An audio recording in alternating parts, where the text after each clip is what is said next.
right. Hello. Welcome back to the Hold My Helmet Football Podcast. I'm your host, Will Reichling. And I'm your co-host, Dylan Boyle. Dylan, how was your Thanksgiving? I hope everyone had a happy Thanksgiving, by the way, but how was yours? Thanksgiving. I mean, a lot of people have, their favorite holidays like Christmas, Halloween. Mine is Thanksgiving. You got the three F: family, football, and food. Three favorite things. I mean, what can you ask for? What more can you ask for? Family, for me, it's 4S. Family, football, food, and fundamentals, baby. Because the fundamentals, especially people around here, is Thanksgiving ending and immediately putting out Christmas decorations like this podcast. So yeah, I kind of like it. Happy holidays. Dylan's mom suggested this, and you know what? Kudos to your mom, because this is a pretty good. I was a little skeptical when it was all over the table. I'm like, where am I going to set up? It's a nice aesthetic, It's pretty good. It's pretty nice. A little on the way, but we could live with it. We could live with it. Live with it for sure. Now, can you live with the way the Ravens have been playing lately? Because that's your number one team.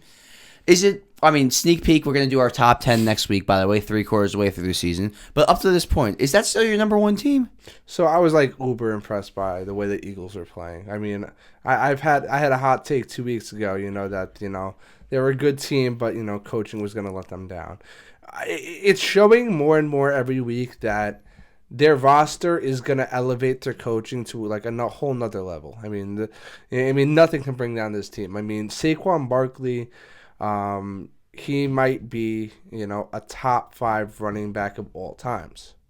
He's proving, and I hate to say this as a Giants fan, I feel like he was held back so much by the Giants. It's kind of ridiculous. I mean, put him behind a good offensive line, and he obliterates. He goes crazy. And we kind of predicted this in the offseason. We're like, Saquon, under a good offensive line, is going to have a very good season. Did we predict this? I don't think so. And I think I know what you're saying. Do you mean top 5 running back of all time or for like a single season? Like, this is one of the best single seasons I've ever seen in my life.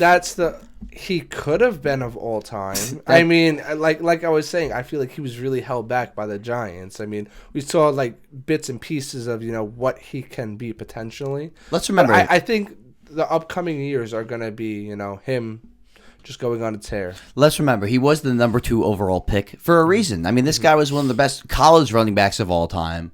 And he's one of the best talents we've seen coming out of a draft ever. Now, injuries were an issue. The Giants' offensive line. I said coming into the season, I don't know if we remember this over the offseason, that Saquon Barkley was not a great runner in between the tackles. I was wrong. It was probably the Giants' offensive line that made my view jaded, because he clearly can run in between the tackles like a standard running back. And then he can break around the outside, so he could really do it all. I've never seen a running back, I mean, I've seen it before, but it's been a long time since I've seen a running back that has top-line speed, like hit a home run, 50-yard touchdown, and it could also get you a 4 or 5-yard game pretty much every single play with the toughness, almost like since Adrian Peterson. And you brought up a great point. I don't know if you remember this, but maybe like a year ago or so, we were talking about Saquon Barkley, and you were kind of, crapping on him. Where it's like, he's good, but, he's kind of like, regular. He'll get 2 or 3 yards here, 2 or 3 yards here, then boom, rips off a 60-yard gain. And, like, the more that you say that, the more that it makes sense. And that doesn't bring him down at all. I feel like, even one of his teammates they're playing, just keep on getting out here. Keep on getting out here. Put on your cape. Eventually, he's just going to take off for a 60, 70-yard gain. I mean, it shows that at the end of every one of these games, Saquon just, puts it in the book. He has 70-yard gain, 60-yard gain for a touchdown, 30-yard touchdown to seal the game. Eventually, he's just gonna take off. It's funny, though, but he's been way more consistent on a run-per-run basis this year than all of the season. 10-yard gain, 11-yard gain, yeah. It's funny, though, because Derrick Henry's kind of been like that a little bit. Like, he needs to get revved up throughout the game, and then he takes off. And you kind of saw, in the beginning of the season, I thought Derrick Henry was the better running back. This season, I thought Derrick Henry had the slight edge over Barkley. I think Barkley has taken that over. Yeah, same thing, opposite way. I think Barkley has the slight edge over Henry, because Henry still has his days. What was it? 255 scrimmage yards. Yeah, like that's insane. It was an all-time game for Saquon. And it's Barkley. like now it's every week. I mean, we had the 360 hurdle, like, and he's just like defying gravity. People like to laugh about that and say, "Oh, it was a 14-yard game." Have you ever seen someone do a spin move and go, "Oh yeah, I'm gonna jump as high as I can backwards"? It wasn't even that. It was a juke. It was a stiff arm, and then it was like 3-in-1. Right, and then he was kind of just like. am I really going to jump over this guy backwards right now? And he was like, yeah, I am. Apparently he did it in college, too. I I don't know Penn if it was State. in college or... Yeah, it was college. Okay, It was or college. if it was on the Giants. But, yeah, whew, he might be front runner MVP now. And I was about to ask you that because we've talked about this in the past. We've been doing this podcast for quite some time, now. And, one of the main things we've had on here, Dylan, is that MVP is a quarterback award. Let's talk about it now. Top 3. Let's do it.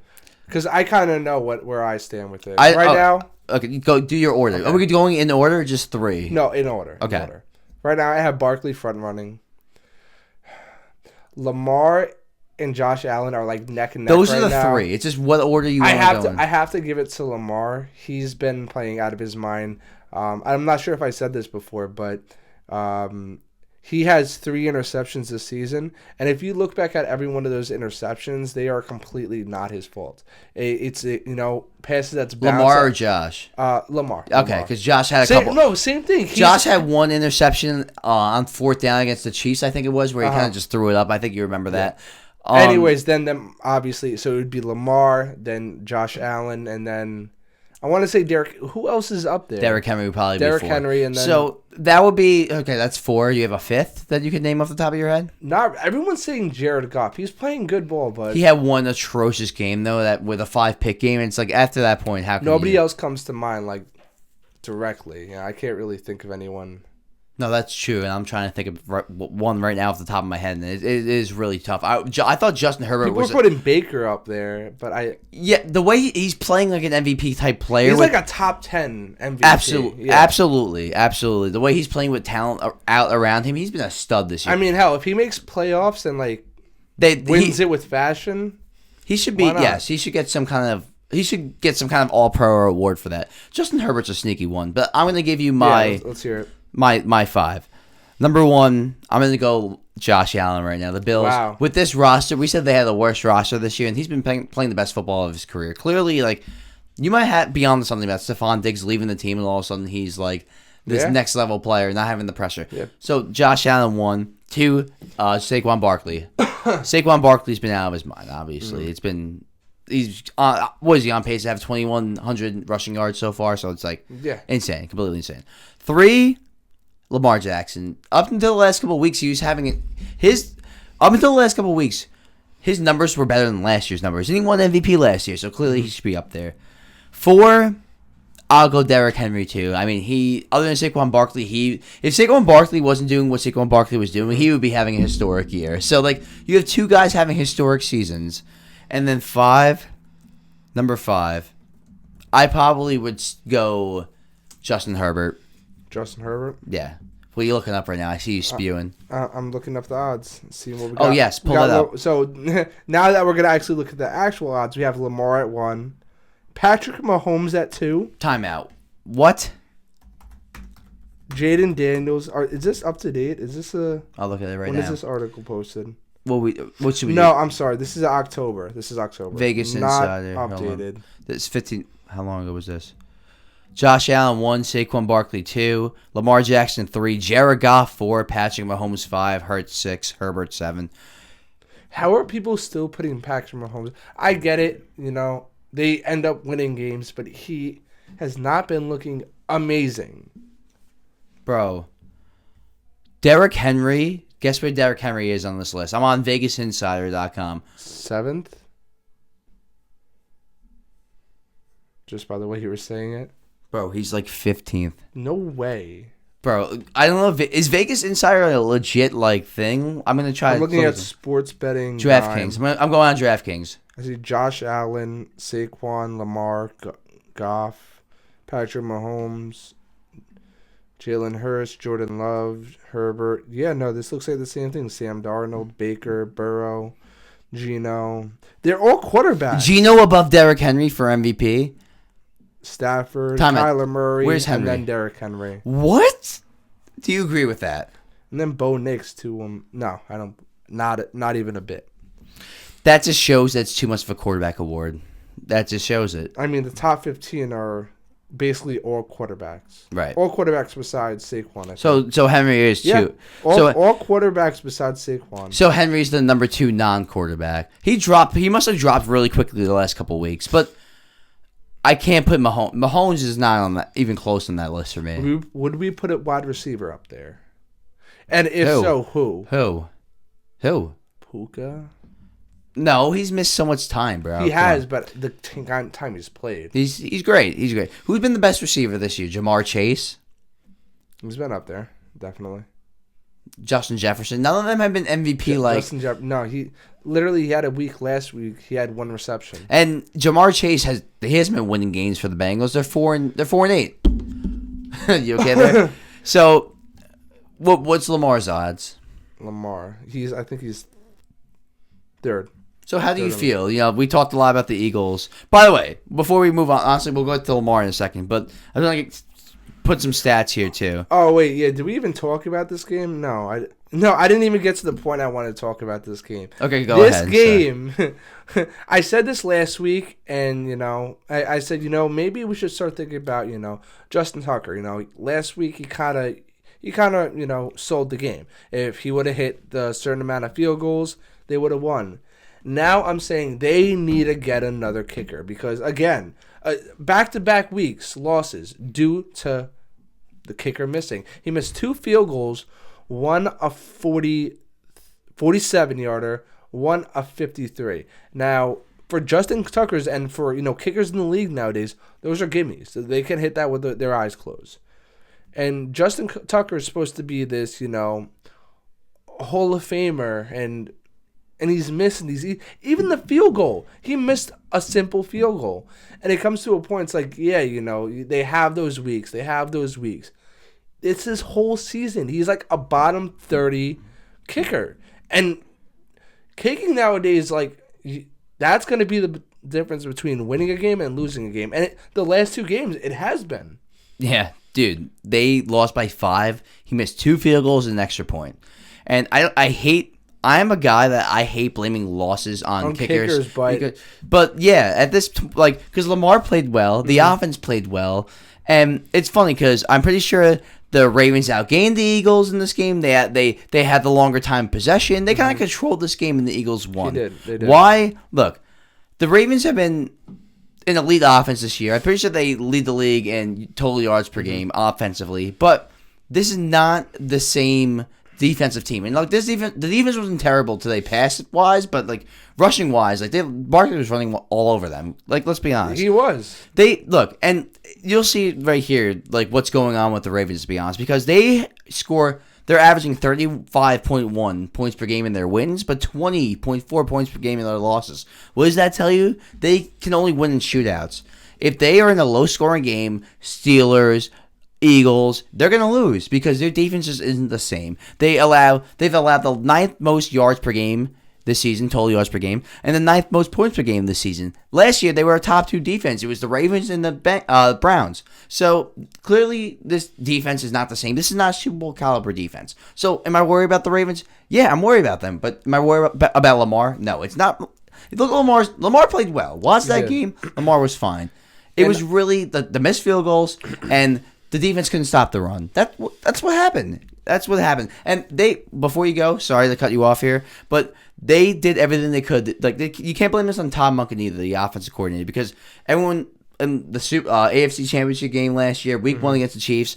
Oh, why? Well, Derrick Henry wasn't on the team last season, but it was more about Lamar running.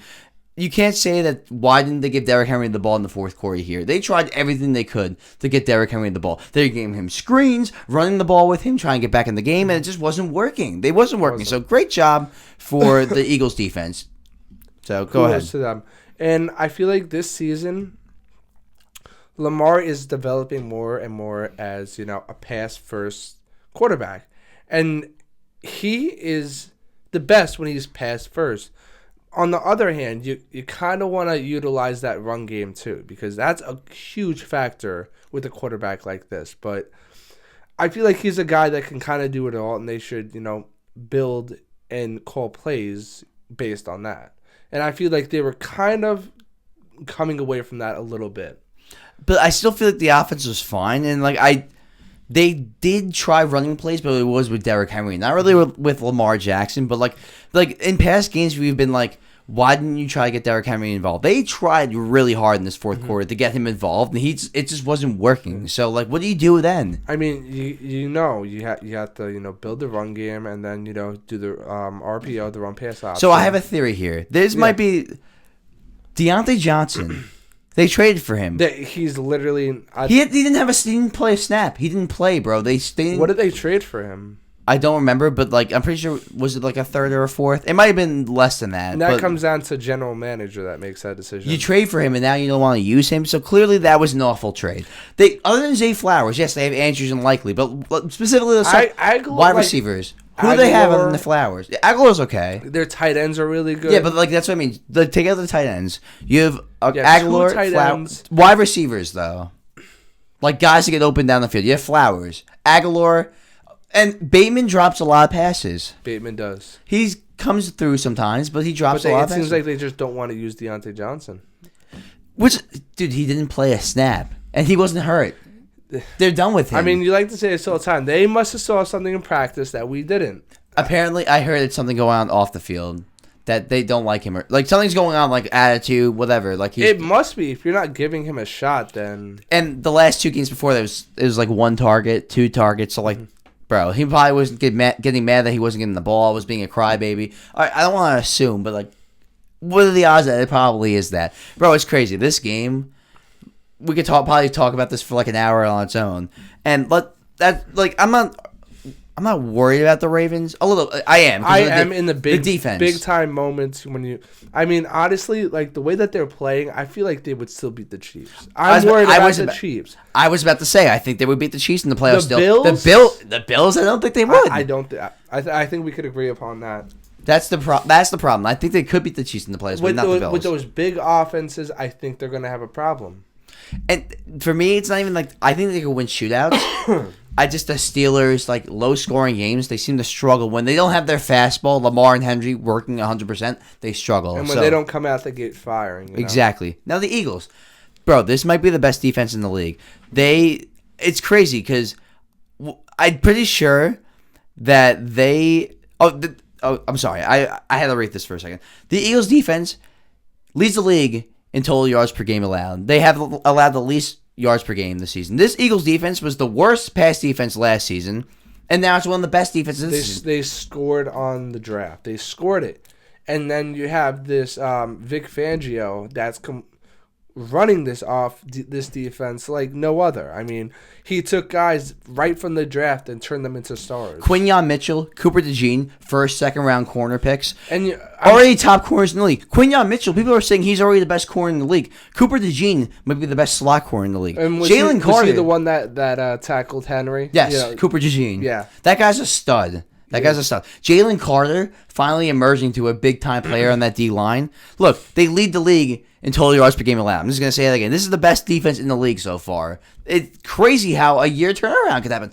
Kellen Moore on offense. Oh, by the way, Eagles are 9-0 when A.J. Brown plays. 9-0. Jalen Hurts. It's always been like that with A.J. Brown. He's a playmaker. He's a game changer. In this 8-game winning streak, Jalen Hurts has 18 total touchdowns, only 1 pick. Mm-hmm. He's had a couple fumbles, but only 1 pick in that stretch. So they figured it out. Run with Barkley. Don't ask Jalen Hurts to do too much. Couple big throws per game. Couple big runs.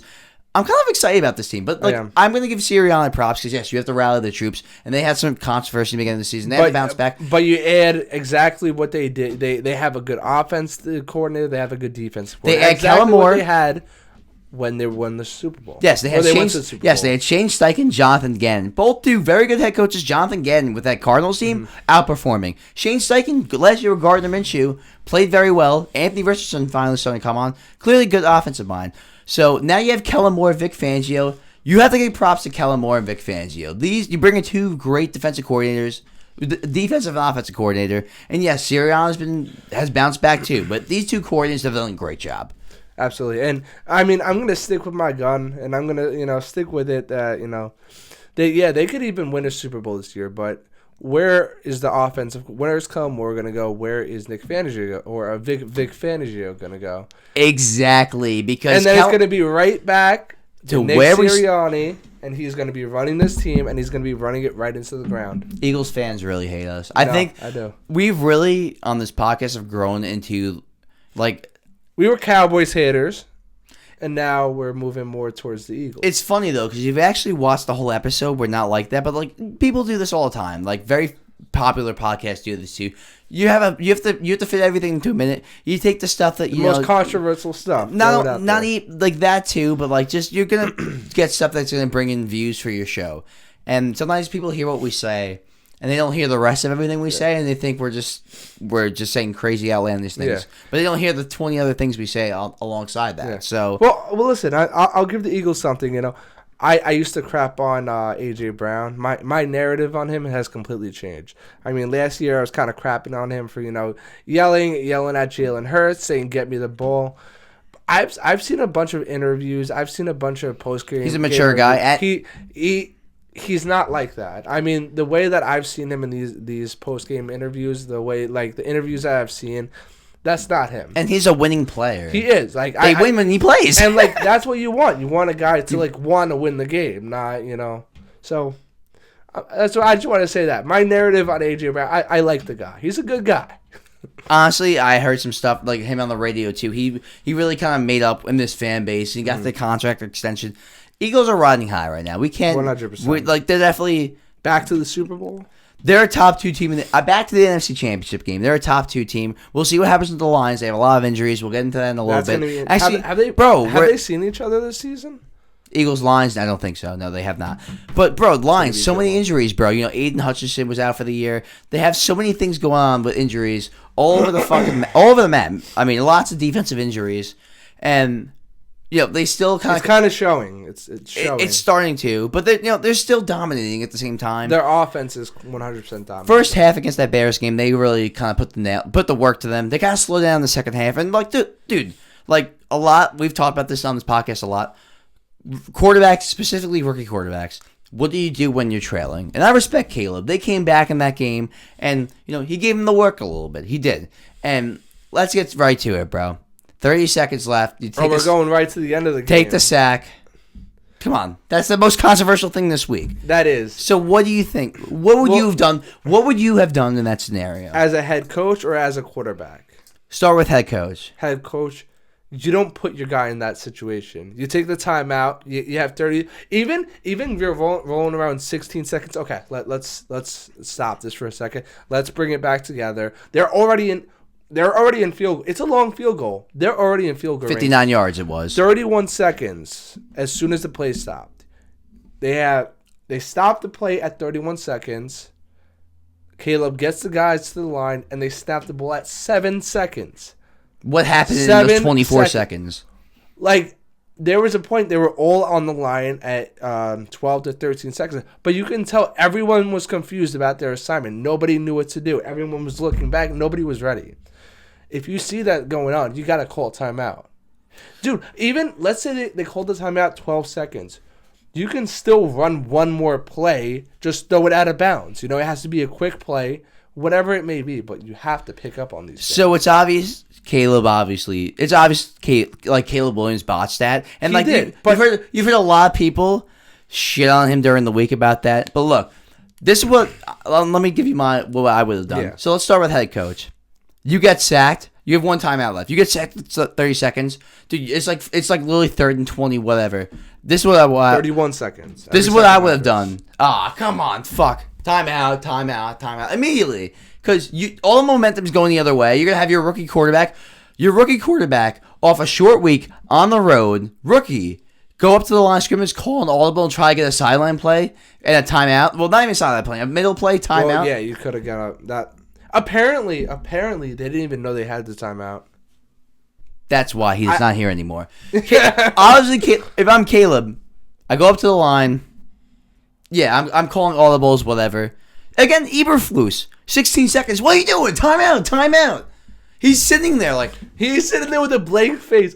Like, it's like he wants to get fired. Like, and apparently, I'm trying to do what he was doing. Before he even got back to the plane, he was fired on site. No, he honestly should have been fired 3 weeks ago, and that just cemented it. He should have.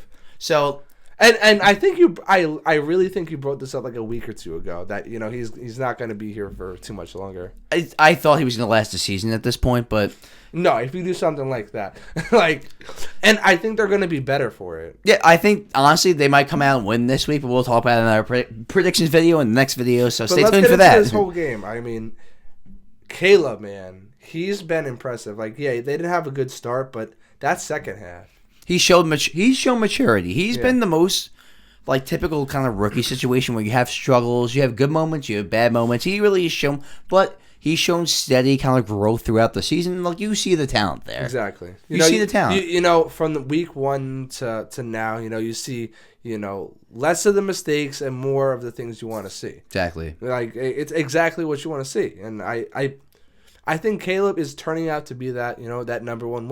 He's living up to his hype. Number one coaching candidate. Well, not number one, but top 3, 4, whatever coaching candidates for the Chicago Bears. Like, off the top of your head, you like Belichick, Vrabel, Ben Johnson on the Lions. Would you go offense? Would you go defense? I mean, this is a rookie quarterback here we're talking about. I would go offense. I would go Ben Johnson, Lions offensive coordinator. He almost got the Commander's job last year, turned it down last second. He's probably kicking himself now with Jaden Daniels over there. This guy's a wizard. You see the trick plays they have. I mean, there's going to be people through the door. For offense like this. I'm Chicago. I'm going Kevin Warren. I'm Chicago. I'm going offensive coordinator, but Kevin Warren, the president, who really doesn't know shit about football, is running the team, so you never know what's going to happen. Not Kevin Warren in my mind. Sorry. This is a weird situation, too. They have a president, so they have an owner who's very old woman, honestly. Oh, I saw that. They have a president 100 years old. They have a president who is president of the business side, but then they showed in the Hard Knocks Ryan Poles when he was giving the DJ Moore contract, answering to Kevin Warren about the contract details, almost like a Woody Johnson situation, but he's not the owner. So you're answering to someone who's not paying your bills. So it's like, who the fuck are you, bro? And mind you, this is the guy that tried to cancel college football during COVID. Jim Harbaugh didn't want to work with him. They could have gotten Jim Harbaugh in the offseason, but he said, fuck that. He was on Michigan, and he tried to cancel college football, and the Big Ten stepped up. Thank God. And there was a lot going on. I'm sorry, I didn't hear about this. Cancel football? Yes. Cancel? Kevin Warren tried to cancel football. What do you mean? Because it was COVID going on. During COVID. Yeah. Oh, screw that guy. Exactly. It's like the flu. Jim Harbaugh literally refused to coach for the Bears because of this guy. He's a problem. And you got this GM who's been a pretty smart GM so far, made some good moves. Answering to him, the Bears are kind of fucked up. So there might be. It comes down to an organization. Belichick's not gonna want. He's gonna be like, fuck Kevin Warren. There's gonna be. He doesn't want to answer that. No, exactly. That's why you might only be forced to have a Ben Johnson, a young guy, because Vrabel. Who turned Vrabel down? Was it the Falcons? Who was it again? Oh, it was the Patriots because they were too intimidated by him. It was the Patriots because. No, it wasn't the Patriots. No, I think he got released from the Titans because they were all too intimidated with his. Or I'm pretty sure he interviewed for the Falcons. I think it was the Falcons, and then they turned him down. And Belichick too. Bill Belichick was speaking to him and telling him. And then they turned him down too because of the same reason. Because there was some random guy in power, didn't want to lose his power because Belichick was going to be like, get this guy out of here and him get fired. That's how shit works. These are human beings. So yeah, that might hold them back a little bit. Kevin Warren, keep an eye out for that. My eye hurts. Not all right, bro. Yeah, talk about hurting. Christian McCaffrey, he's probably done, dude. And no, he's done. I was wrong. Obviously, his Achilles didn't pop, but something was going on with his leg. It's a PCL injury. It's a knee, yeah. It's a knee injury, but I feel like this is good for him. This is good for him. I mean, now he might never be the same though. He might never be the same, but it's Christian McCaffrey. He's gonna bounce back. He was okay. Honestly, he was starting to really come on before he got hurt. He was, and then. He got hurt. He got hurt. I think he's going to be fine. Does he stay with the 49ers? And then we have Jordan Addison is out as well. Jordan Mason. I'm sorry. I'm trying to pick up that Garendo guy. I'm already out of the playoffs, so what am I even? I didn't want to. No, I'm good. I got enough running backs. We could talk all day about Josh Allen. The Bills are on fire and everything, but I think the really juicy thing is the Niners. Are they? I've been telling you, bro. Beginning of the end. Beginning of the end. And it's making more and more sense. And I think I'm with you. I'm right there with you at this point. They don't look good. Their defense isn't what they used to be. I mean, you got the offense completely falling apart. I mean, the defense letting up 35 points. That's not the 49ers. That's It's not the same defense. But the scary part, this isn't the same offense. That's what's scary. It's like everything completely crumbled in 1 year. And bro, Brock Purdy, it's going to be after year 3. Like now, there's going to be talks. Do you pay him? Do you not pay him? You pay him $50 million a year. Was it salary cap? Was it Brock Purdy? You know, no. But he did look a little stiff out there. 'Cause when you put, but like, bro, think about it. It's just like the Dolphins, like with the climate. I mean, but like, that's the scary part is like, bro, you put him out there, you put Josh Allen out there. One guy looks clearly superior to the other guy, but you want to pay that guy the same as that guy. That's what gets fucked up about all these things. It's like, oh, next man up, you gotta pay him more than the last guy. And I never said that. I don't think they not should. you, but this is the culture in the NFL now. I mean, like, come on, like you see that used to Trevor, like what do we? Trevor might not even be a starter, man. I don't know. That's a whole nother thing. But no, I see what you're saying. I don't think he should be paid the big bucks.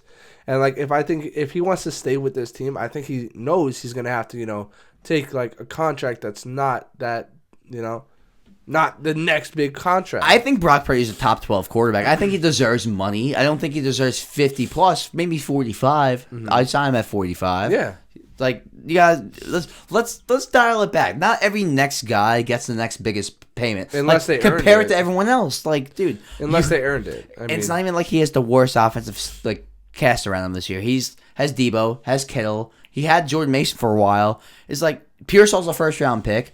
Like, eventually, like, just because you don't have Ayuk and McCaffrey, all of a sudden you're not the same quarterback. Like, he's been solid this year, but look at the numbers. It's been worse. It has been worse. He only had 94 passing yards on Sunday night. So, well, listen, I don't take much of this game from the 49ers. I mean, it's kind of like, a Miami situation. Like, you got a cold climate. You got, like a foot of snow that comes down.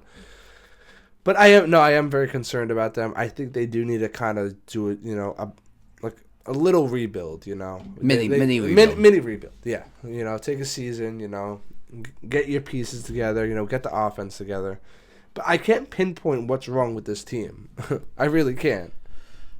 I think for me, it's Kyle Shanahan's got a little too stubborn with his play call. Like, he doesn't have the same pieces that he used to, and he's trying to call the same plays as the pieces he had before, and it's not working out. The defense isn't the same, clearly. They've lost a lot of pieces, too, defensively, offensively. They haven't... Dude, I'm pretty sure Fred Warner and Bosa have been out the last couple of weeks. And Trent Williams and Bosa. Like, best tackle in the league, one of the best pass rushers in the league. I mean, they had a lot of injuries, too, but, also, the other players haven't stepped up as much, and, they sign Ayuk to all this money, and then he's out for the season. They probably regret that now. I mean, it's been a lot of questionable decisions that have kind of led to this point. But, I think we both agreed. It's not the Niners' year this year. But, let's see what they do in the offseason. Maybe they can rebuild this. Let's see how they bounce back. What they do in the draft, who they get, who could they keep, who they get rid of. Josh Allen. Oh, sorry. Go keep going. I was going to say, do you keep Christian McCaffrey? I mean, you got Jordan Mason. He looks like, a talented. Is he a rookie? I think it's the second year. Okay. No, that's good enough. But, dude, honestly, you might be a little ahead of the game right now, and that might be what you have to do because, you might have seen the best of McCaffrey. You got to pay other players. You got to pay your defense. You might have seen the best of McCaffrey at this point. And, look, he had a great year 2 years ago. But, this is when running backs start to fall off, and he already had 2 injuries in a row now. So, and he still has a high stock. I'm positive that there'll be teams out there that want him. Oh yeah, absolutely, there will be for sure. But let's see what happens there. But dude, Buffalo, are they the best team in the AFC? Are they the best team in the league? Not the league, but the AFC at least. They're the front runner in the AFC for sure. Yes, I think they are. I mean, the Chiefs, they don't really look that good. They're winning games, but they don't the other team I have up there, the Steelers. The Steelers have been playing out of their mind. The Steelers are top 3 in the They AFC are right now. And it's crazy how we were sitting here and when they started Russell Wilson, we were like, what the hell? What are they doing? What they're completely taking they took 2 steps forward and 3 steps back. Dude, Best move. How wrong were we? Mike Tomlin might win Coach of the Year just on that move alone. Well, it's crazy because like we know he's a great coach, and this offense has not been the same ever since they got rid of Ben Roethlisberger. Like they just haven't been the same. I agree. And now they it seems like they found their guy, and they're back to they're right back into contention. It's a match made in heaven, dude. It's a match made in heaven. Sean Payton didn't work. Sean Payton wants accountability and like hard coaching, scream at each other. That's Bo Nix. Russell Wilson's a happy-go-lucky guy. He doesn't like that. He doesn't like the eye over his shoulder. He's more passive-aggressive. Mike Tomlin and Russell Wilson work perfectly together. They're motivational. They're both like the same guy almost. Perfect matchup. And this first half, Bengals Steelers, pretty even, but then you saw Russell Wilson just kind of separate in the second half. Vintage Russell Wilson. This is probably the best Russell Wilson performance I've seen since he's left Seattle. 414 passing yards. 44 points. This is the highest scoring game of the season, highest scoring game in franchise history. The last playing each other. Like between the Steelers and Bengals is the highest scoring game. 414 passing yards, 3 touchdowns. That throw to Freiermuth, rolling right, sidearm throw. That was vintage Russell Wilson. Look, I used to call him the Dick and Dunk King. He used to dink and dunk in Denver. He has a career high 8.7 yards per attempt. He's throwing the ball down the field. This is like almost vintage Rush. And the Dick and Dunk narrative is over. I gotta be honest about that. But the key thing about Russell Wilson this year, I really dug deep into the stats. He gets better as the game goes on. First quarter, 90 passer rating. Second quarter, 102 passer rating. Third quarter, 109.6 passer rating. Fourth quarter, 119.7 passer rating. He gets better as the game goes on. The Steelers had 7.9 yards per play, and the Bengals defense continues to struggle. Like that's what they've been known for this whole season. I thought, in all honesty, I thought it was going to be a low scoring game. I really thought this was going to be a low-scoring game. Usually with the Steelers it is, but you have the Bengals, terrible defense, great offense. We should have known better. I was kicking myself. I'm like, how did I really think this was going to be one of the highest-scoring game of the season, and I thought it was going to be a low-scoring. Like, happens sometimes, man. It happens. I mean, him and the connect, like, he's not for, like, even if he just lets it go, you have a guy like George Pickens, best hands in the league. And he's the best catching in pressure, under pressure, against contested catches. I'm sorry, I couldn't think of that. Contested catches. I'm putting my hands up because say it. 3 words. Can you guess them? I told you so. Well, that's 4 words, but 3 words for me. I was wrong. The second I said George Pickens was overrated, he's been a number 1 receiver, definitely top 15, maybe even top 10. I mean, he's like the 5th most receiving yards. This season, he's been top 5. Which is a little glorified, the fact that a lot of top wide receivers have been out. Nico Collins, like all these top guys, miss some time. Whatever. Take advantage of it, man. Exactly. Like, hey, George Pickens is a legit guy. And didn't Mike Tomlin say this week he needs to grow up? What did he do that he said that? It's something with him every week, man. But he got into a fight with one of the cornerbacks. He brought him to he got 2. Didn't he get 2 unsportsmanlike conducts like on the same drive? Wasn't that it, or was it 2 drives apart? It's literally, he got multiple unsportsmanlike conducts. It was crazy. If you just like, there should just be like one episode of him just watching him. Every second of the game, just pointing. No matter what it is, they should make it the George Pickens penalty. George Pickens penalty. George Pickens. They call him the NBA young boy of football. He's great. I love him. I've loved him since the beginning, man. So bad yet so good. Exactly. It's like I love the attitude. I love his thugness. Bro, his not giving a fuck. I just love it. Bro, so bad yet so good. Seems like the Bengals defense so bad, but the Bengals offense so good. Bro, Bengals offense is averaging the 5th most points per game. 5th most points per game and the 9th most total yards per game, but their defense has been terrible. But their offense is also averaging the most pass yards per game. Joe Burrow has 30 touchdowns and 5 picks, 107 passer rating. Joe Burrow is having an elite year, 30 touchdowns, 5 picks, 107 passer rating, amazing year. But the defense has allowed the 2nd most points per game and the 6th most yards per game. That defense has been one of the worst defenses of the league this year, and it's just been pathetic. And we've talked about this before the season starts. It's like a now or never type situation with the Bengals. You have to pay a lot of guys. And it seems like, this is another team, the beginning of the end. I mean, yeah, you got Joe Burrow. He's going to be there forever. You got one of these star wide receivers that you're going to keep.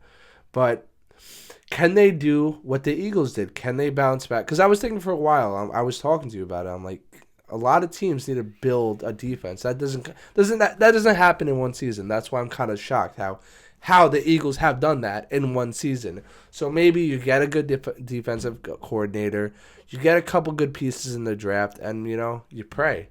We're going to have to wait and see because this defense held them back. Look, the defense in past years, the year they made the Super Bowl, the defense played great in that playoffs, and they kind of fell off. They didn't sign. They franchised T. Higgins. They paid Joe Burrow. They let Mixon walk. They let a bunch of defensive pieces walk. Jesse Bates is a top 3 safety in the league. They let him walk. They've let a lot of people walk, and now you're paying the price. So, look, Joe Burrow's having an elite year. The offense is having an elite year. Jamar Chase is having a career year, and the defense has just sucked. I know, and it's a shame, man. I just don't know what to make of it. Other teams are just, they're still technically in the hunt. They're in the hunt. They're done. They're in the hunt. Yeah, I know. They're a roller coaster, like Jameis Winston. Yeah, like Jameis Winston. Let's get into it, man. Go ahead. Let's get into it. It's your boy. My boy. I'll let you do it. I mean, I said this before. This is everything you get. You get everything with this guy. You get the good, you get the bad, you get the great, you get the terrible, and I'm like speechless watching him. I mean, 497 passing yards, the most passing yards in franchise history from this guy. It's crazy to think. I mean, it's very crazy to think about. I mean, Jameis Winston, this backup that's been playing for 3 games, and it's not like 1 or 2. 3 games. I mean, if he would have won this 3-game winning streak. Jerry Jeudy with a coming out party. Could there used to be a sign of maybe Jerry Jeudy could be an elite receiver? Yeah, 100%. I mean, we saw spurts of him on the Broncos, but I think I should bring up, the Jets could have had him. I mean, Joe Douglas, he wanted to trade from him in the draft, and then, Jerry Jeudy for Alan Lazard in the late-round pick, and Woody Johnson No, that's Aaron's friend. You can't trade him. But you could trade for Devontae Adams. Joe, trade for Devontae Adams right now, or you're fired. 31-year-old wide receiver that's aging, and not even in his prime. Crazy what an up-and-coming wide receiver that shows a lot of potential. Bro, crazy what an owner can do. And the funniest part about that, the Cleveland Browns, bro, I'm telling you right now, Stefanski didn't want him. Their GM didn't want him, Andrew Berry. But what happened? The owner told Deshaun Watson, hey, I'll make your contract fully guaranteed. So Deshaun didn't even want to go there. And he was like, you know what? Fully guaranteed, I'll come. The owner fucked up his own franchise. He fucked up his own franchise. Kevin Stefanski is a good offensive coordinator. They have a good GM, and it's been ruined by the owner. They have a good roster, bro, but they wasted the season on playing Deshaun Watson because Kevin Stefanski didn't have a choice. He didn't have a choice. They couldn't bring Flacco back last year because they brought God forbid they brought Flacco back after the third game. After the third game, they would have been chanting for Joe Flacco. They would have cheered him off the field 3 games before they did. Are we gonna see the same thing with Jameis Winston? Are they gonna get rid of him? And Deshaun Watson's done as a Brown. I don't think you really think they're gonna do it again? He was objectively one of the worst quarterbacks in the NFL history this season. He was terrible. He was so bad. You can't. You paid the guy. They're so fucked. He's going to be ready next season. They're so fucked. They are so fucked, bro. But there's not anyone that's going to want to trade for him. So what do you do with him? You just let, cut him. Just eat the dead cap like Broncos did with Russ. Like the Giants did with Daniel Jones. Yeah, but that was on a lesser scale. They honestly didn't eat that much money doing that. No, as much as they would have an over $100 cap hit if they $100 million cap hit if they did that. It would be crazy. Worse than Russ, which was the most now of NFL history. I think it was $85 million they ate in dead cap. And I would say, keeping him around, developed other quarterbacks. Do you want this guy developing anybody? No, you won't. Dude, they're just going to develop a sex addiction. Yeah, so what do you do? I don't know. The Browns have so much potential, but What do you do? Look, we're talking about them right now. Denver Broncos cut Russ. Look, it worked out for both of them. Russ, better off. Sean Payton, better off. They ate $85 million dead cap. So you're saying Deshaun Watson could be good somewhere else? You need to draft the quarterback. No, what I'm saying is you need to draft the quarterback. Because, this isn't a good quarterback draft. But, Broncos ate $85 million dead cap. How did they fix that? Drafting Bo Nix. because now you have a quarterback on a rookie contract. It kind of alleviates that dead cap that you ate. That's dead money that couldn't go towards your salary cap this year. So we're looking at the Broncos at the beginning of the year. We're like, what roster do they have? They don't have a roster. Now we're looking at them like, oh, they have a player here, a player there, because Bo Nix is like elevating this team, and the defense is actually pretty elite defense. It might be the top 3 defense in the league. Denver. Absolutely. They weren't good They were terrible this week. Don't get me wrong. You got they were a lot awful. of good pieces there. Mims is really good. They were awful this week, though, the defense. I mean, James Nothing offensive wise. No, I know, but the pick sixes were great. The pick sixes were great. It was a crazy game. That was like a fun. This was like a game. That was the best game I've watched all season. It's funny because that was a game going into. You're like, this is gonna be a fucking boring game. It was like, wow, like the NFL continues to surprise you, bro. You know what I mean? And surprising us with the Falcons being good, then they're bad, good, bad. Like, what is Kirk Cousins, bro? Because I watched that pick six, and in real time, it looked like, all right, it's a pick six. And you watch it in slow mo, and you're like, bro, that ball was just floating in the air. This guy's arm is like kind of shot. Maybe because he can't get oomph in his throat because his Achilles isn't fully healed yet. But like, would you start Michael Penix now? I don't think it's too quick to jump off him. I mean, you look at that game. He had I don't even know who they played. He had a 500 the passing. Bucks. The Bucks. Thursday Night Football, Bucks Falcons. That was another really exciting game. That was probably the second best game of the year. That was fun too. There's a lot of them. But I don't know. I don't think it's time. I mean, and it's so unfortunate because like he came out so strong and now he's just looking so weak. I know. I would give him 2 more games. 2 more games. You want to see what you got in Penix. You do. Because if it's. And this is a roster that's kind of ready now. I mean, they got all the pieces. Right, if you wait too long, you're going to waste his rookie contract. That's why this whole thing didn't make sense. You have a guy on a rookie deal. It didn't. Who's not a project. He's not a guy that needed to sit. He played like 5 years in college. Maybe, I'm sorry to cut you off, but maybe like a developing thing. Like, I know like that's always been. That's the thing, though. That's a great. He wasn't a Drake May, though, that needed more time. He's a guy. Now. Yes, he's a Bo Nix that was ready to come in now. Him and Bo Nix has like the most college starts. I'm excited to see him play. I'm excited. Dude, I feel like this is like the best quarterback draft in so many years. This one, yes. Yeah. And J.J. McCarthy, too, is out for the year. We don't have to get into Cardinals, Vikings, but like Sam Darnold went down the field, won the game. He's been good this season. I got to stop shitting on him. What do you do there? Because right now, I'm not getting rid of Darnold. I would trade J.J. McCarthy. They got Daniel Jones, they got Sam Darnold, and they got J.J. McCarthy. What a great quarterback room. Those are 3 solid quarterbacks, and that's a good quarterback room. What do you do? I'm not getting rid of Sam Darnold. I would actually even, because J.J. McCarthy, he was going to sit for most of the season anyway. Then he's out for the season. Have him sit next year behind Sam. Or maybe you build up Sam Darnold, you trade him away, you keep DJ as a backup, and you start JJ. DJ I think is out of like the future equation. Like maybe as a back, he's gonna be a backup. Like he's like a known backup for them. Like he's just gonna be a guy. You need him to start, he'll start. But I don't think he's in like the starting quarterback plans. It's either Darnold or McCarthy. No, that's what I'm saying. He's gonna sit behind JJ. Yeah. So. But like you build up Sam Darnold, so there's going to be people that want him. This would be a genius trade in the offseason. You're going to get like a 3rd round pick for a guy that you signed for $10 million, $5 million, whatever. So that's interesting for sure. And like the Cardinals kind of falling off a little bit. I mean, they're playing the Seahawks again, which they lost 2. They lost 2 in a row. They might have lost more than 2 in a row. No, because they beat the Jets before that. But they lost 2 in a row. The Seahawks and the Vikings. That NFC West, bro. The Niners falling off. The Rams. What are the Rams? Then you have the Seahawks and the Cardinals. So who's going to win that? Honestly, the strongest team right now is the Seahawks. I would agree. They just beat the Cardinals, too. They did. I mean, they also beat the Rams. Cardinals have their week, but they're a year away, too. They are. So, all right. Stay tuned for our next episode. Week 14 predictions. So, week 13 in the books. We're almost 3/4 of the way through the season. Stay tuned next week for our top 10. Like, subscribe, share. Thanks, Dylan. Appreciate it, man. Happy holidays. Happy holidays. Take care. Stay tuned. Thanks.